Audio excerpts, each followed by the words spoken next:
कुर्सी के अंदर कुछ ना कुछ समस्या है।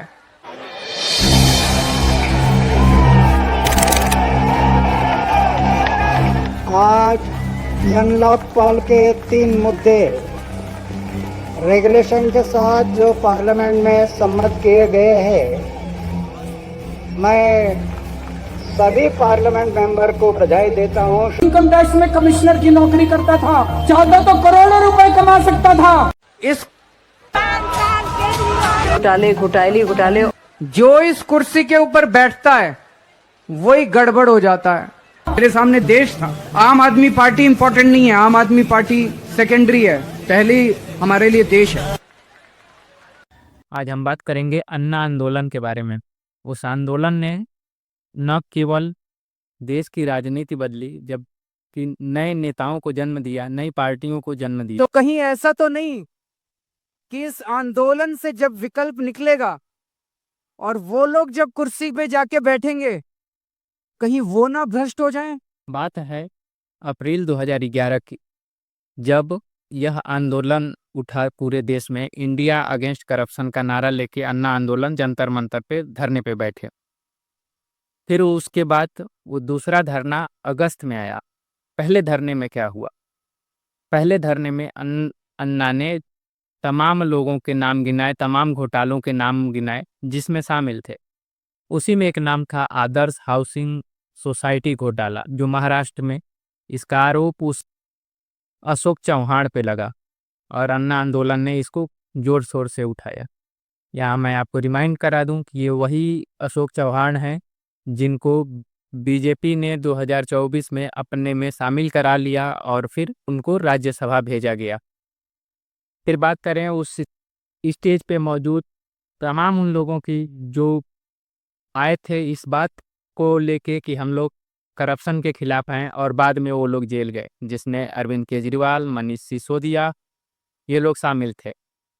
वहीं स्टेज पे शामिल थी किरण बेदी, जिन्होंने आरएसएस के लोगों के खिलाफ उस समय बखूबी से आवाज़ उठाया था कि उस स्टेज पे आरएसएस के लोगों को नहीं होना चाहिए। और वही किरण बेदी 2015 में बीजेपी ज्वाइन की और फिर उसी पार्टी से राज्यपाल बनाई गई पुडुचेरी की। ये वही कुमार विश्वास हैं जो बाद में आम आदमी पार्टी छोड़े और उस समय अन्ना आंदोलन के समय ये स्टेज मैनेजर की भूमिका में थे, और बाद में फिर इन्होंने बीजेपी से अपनी करीबी बनाई। अभी तक विरोधी यही कहते हैं। तब कांग्रेस ने एक सवाल उठाया था कि यह आंदोलन जो है आरएसएस से प्रेरित है। आरएसएस के लोगों ने पहले आंदोलन में, अगर आप देखेंगे तो अरविंद के दूसरे पैंट शर्ट में, जबकि जो अगस्त में आंदोलन शुरू हुआ दूसरा फेज इसका, उस में देखेंगे तो बाकायदा पजामा कुर्ता और टोपी लगाए अरविंद केजरीवाल एक गांधीवादी विचारधारा के रूप में दिखाई दिए, या आप ये कह सकते हैं कि उन्होंने एक आंशिक तौर पे अपने आप को नेता के तौर पे वहाँ पे पेश करना शुरू कर दिया था। बात आती है कि झाड़ू कैसे उनके हाथ में झाड़ू आया, कैसे उन्होंने इस चीज़ का निर्णय लिया, तो इसका अभी कहीं चीज़ें नहीं मिलता है। लेकिन अगर आपको ध्यान हो तो 16 मार्च 2012 को अन्ना को इंडिया टुडे कॉन्क्लेव में बुलाया गया था। उसमें एक लड़की ने सवाल पूछा था कि नेता और लीडर जो होते हैं वो हमारे ही बीच से निकलते हैं, तो हम कैसे जान पाएंगे उनके व्यवहार को कि वो आगे ब्राइब लेना चाहते हैं या लेते हैं, तो उनके व्यवहार को हम कैसे बदल सकते हैं। उनके सवाल का जवाब देते हुए अन्ना हजारे ने पहली बार कहा था हमें झाड़ू पकड़ने के लिए भी तैयार रहना चाहिए।